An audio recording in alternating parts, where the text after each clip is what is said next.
एक पिता अपने बच्चों को पढ़ाने के लिए दिन रात मेहनत करता है, मजदूरी करता है, ताकि उसका बालक पढ़ लिख कर एक अच्छे से भविष्य की तैयारी कर सके, अपने आने वाले फ्यूचर को बहुत ब्राइट बना सके, उज्जवल बना सके।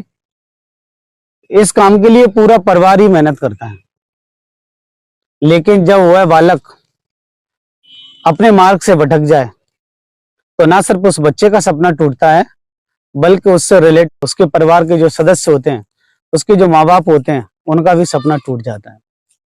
मूल रूप से एटा की रहने वाली एक ऐसी मेडिकल की छात्रा जो अपने जिले एटा को छोड़कर वह आगरा के एतमादपुर आती है और एफएच मेडिकल कॉलेज में उसने बीए एमएस में एडमिशन लिया ताकि वह आने वाले समय में एक डॉक्टर बन सके। लेकिन वही बच्ची, वही लड़की जब एक सब इंस्पेक्टर के प्रेम जाल में फंस जाती है तो न सिर्फ उसका भविष्य बर्बाद होता है, बल्कि उसका शारीरिक शोषण होता है और उसका पूरा फ्यूचर तबाह हो जाता है। और वह सब इंस्पेक्टर जिसने वर्दी पहनने से पहले प्रतिज्ञा की थी, कसम खाई थी कि वह समाज में रहकर समाज के लोगों का भला करेगा, हमेशा बहन बेटियों की इज्जत की रक्षा करेगा, और वही रक्षक किस प्रकार से इस मेडिकल छात्रा की इज्जत लूटकर भक्षक बन जाता है, ये कहानी जब आप सुनेंगे तो हैरान और परेशान रह जाएंगे। जी हाँ दोस्तों, आज की कहानी कुछ ऐसी है जिसमें एक मेडिकल की छात्रा एक सब इंस्पेक्टर के द्वारा कई महीनों तक उसका शारीरिक शोषण होता है, और जब सच्चाई सामने आती है तो छात्रा की आंखें खुली की खुली रह जाती हैं। कहानी में आगे बढ़ने से पहले मैं अर्जुन सर अपने चैनल पर आप सभी लोगों का स्वागत करता हूं और आप सभी लोगों से निवेदन करता हूं, यदि आप हमारे चैनल पर पहली बार आए हो तो प्लीज हमारे चैनल को सब्सक्राइब करें, लाइक करें व शेयर करें। दोस्तों, हुआ कुछ ऐसा कि मेडिकल की एक छात्रा जो कि मूल रूप से एटा जिले की रहने वाली थी, पढ़ने में बहुत होनहार थी। वह शुरू से ही अपनी क्लास में बहुत अच्छे अंक लेकर आती थी, और जब वह छात्रा इंटरमीडिएट की पढ़ाई कर लेती है, उसके बाद अगली पढ़ाई भी जारी रखती है, और जब उसको लगता है कि उसने एक डॉक्टर बनकर समाज की सेवा करनी है, अपना जीवन भी एक डॉक्टर के रूप में जीना है, तो वह अपने माँ बाप से कहती है कि पिताजी, मैं एक डॉक्टर बनना चाहती हूँ, आप मेरा एडमिशन किसी मेडिकल कॉलेज में करा दीजिए। माँ बाप जैसे तैसे पैसे जुटाकर उस बच्ची का मेडिकल कॉलेज में एडमिशन करा देते हैं। यह मेडिकल कॉलेज एतमादपुर स्थित एफएच मेडिकल कॉलेज है, जहां पर छात्रा ने बीए एमएस में एडमिशन लिया। वह छात्रा विद्यालय आने के लिए, कॉलेज आने के लिए आगरा के पेइंग गेस्ट में रहती थी। आगरा में रामबाग स्थित एक पेइंग गेस्ट है जहां पर बहुत सारी स्टूडेंट्स रहा करती थी, वहीं पर यह मेडिकल की छात्रा रहने लगती है, और आगरा से एतमादपुर के लिए बाई बस आना जाना उसका लगा रहता था, क्लास अटेंड करती थी। क्लास को कुछ ही समय बीता था, तभी इस मेडिकल छात्रा की मुलाकात रामबाग पर ही एक सब इंस्पेक्टर से हो जाती है, जिनका नाम था सुरेंद्र सिंह। जब सब इंस्पेक्टर से मुलाकात होती है तो मुलाकात दोस्ती में बदलती है, और वह दोस्ती धीरे धीरे प्यार में बदल जाती है। वह सब इंस्पेक्टर सुरेंद्र सिंह लगातार मेडिकल की इस छात्रा से संपर्क में था, उससे मिलना जुलना रहता था।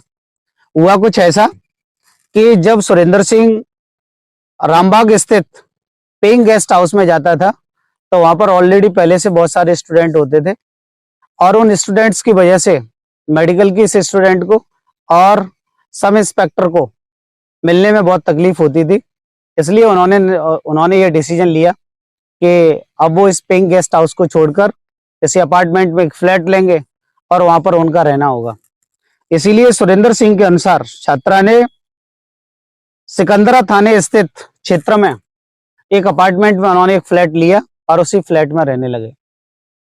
सब इंस्पेक्टर और मेडिकल की स्टूडेंट लगातार पिछले 6 से 7 महीने तक लगातार उस फ्लैट में रहे, पत्नी के रूप में रहे, और उन 6 से 7 महीनों के दौरान उस सब इंस्पेक्टर ने मेडिकल छात्रा का न सिर्फ शारीरिक शोषण किया, बल्कि उसको मानसिक रूप से भी परेशान किया। जब सब इंस्पेक्टर 21 दिनों के लिए अचानक से उस फ्लैट से गायब हो गया, जब उस फ्लैट पर उसका आना जाना नहीं रहा, तो मेडिकल की छात्रा को लगा कि उसने उससे बात करनी चाहिए। तब वो एक दिन उस सब इंस्पेक्टर के द्वारा दिए गए नंबर पर बात करती है, कॉल लगाती है। और जब कई बार उस मोबाइल की बेल बजती है, उसको रिसीव नहीं किया जाता। एट लास्ट काफी प्रयास करने के बाद एक महिला उस कॉल को रिसीव करती है। और जब वो उसको रिसीव करती है तो सामने से सब इंस्पेक्टर की आवाज के बजाय किसी महिला की आवाज सुनाई देती है। जब उस महिला से पूछा गया कि आप कौन, तो वो महिला रिप्लाई में यही बोलती है कि आप कौन, ये नंबर तो मेरा है। तो मेडिकल की स्टूडेंट उसे बताती है कि ये आपका नंबर नहीं, ये नंबर मेरा एक बॉयफ्रेंड है, उसका नंबर है, और मैं पिछले 6 से 7 महीने से इस नंबर पे बात कर रही हूँ। तो वो मेडिकल की स्टूडेंट उसको बताती है कि ये जो 6 से 7 महीने मेरी बात करने का सिलसिला है, ये मेरे पति का है। तो वो महिला बताती है कि वो आपका पति नहीं, वो पति तो मेरा है, मेरे पास 2 बच्चे हैं और आप उसको अपना पति बता रही हैं। तो जब मेडिकल की स्टूडेंट को लगा कि उसके साथ शायद कुछ गलत हुआ है, तो वह सुरेंद्र पर लगातार दबाव बनाती है, उससे मिलने को बोलती है। और जब सुरेंद्र से उसकी एक दिन मुलाकात होती है, तो सुरेंद्र उसको डराता है, धमकाता है और कहता है कि चुप रहना है, अगर आपने जुबान खोली तो तुम्हारे लिए ठीक नहीं होगा। वह महिला जैसे तैसे हिम्मत जुटाकर थाने जाती है और थाने जाकर पुलिस इंस्पेक्टर को पूरी कहानी सुनाती है। और जब पुलिस इंस्पेक्टर के सामने ये जब कहानी आती है कि किस प्रकार एक सब इंस्पेक्टर, जिसे हम ट्रैफिक सब इंस्पेक्टर कह सकते हैं, उसके खिलाफ जब ये मामला बनता है, तो पुलिस भी एकदम भौचक्की रह जाती है। आप लोगों ने हमारे चैनल पर पुलिस से रिलेटेड बहुत सारी कहानियां सुनी होंगी, लेकिन ये भी एक ऐसी कहानी है जिसमें रक्षक ही बच्चक बन जाता है। इंस्पेक्टर के अनुसार, उस महिला के बयानों के अनुसार लिखित रूप में उस मेडिकल की छात्रा से एफआईआर दर्ज करवाई गई और उसके कानून के अनुसार उस इंस्पेक्टर के खिलाफ जो कानूनी कार्रवाई है वो आगे के लिए जारी है। तो किस प्रकार एक महिला ने एक अपनी अच्छी सी जिंदगी को बर्बाद कर दिया। जो महिला एक डॉक्टर का सपना देख रही थी, कहाँ उसका फ्यूचर जरा सी गलती की वजह से बर्बाद हो गया।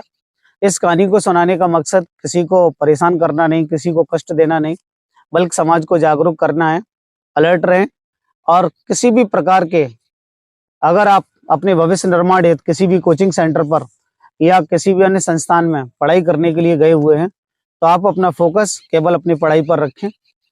इस प्रकार के किसी भी अफेयर्स में ना पड़ें, अपना परिवार और अपना भविष्य बर्बाद ना करें। तो आज की इस कहानी में इतना ही, मिलते हैं फिर किसी नई कहानी में। तब तक के लिए नमस्कार, जय हिंद, जय भारत।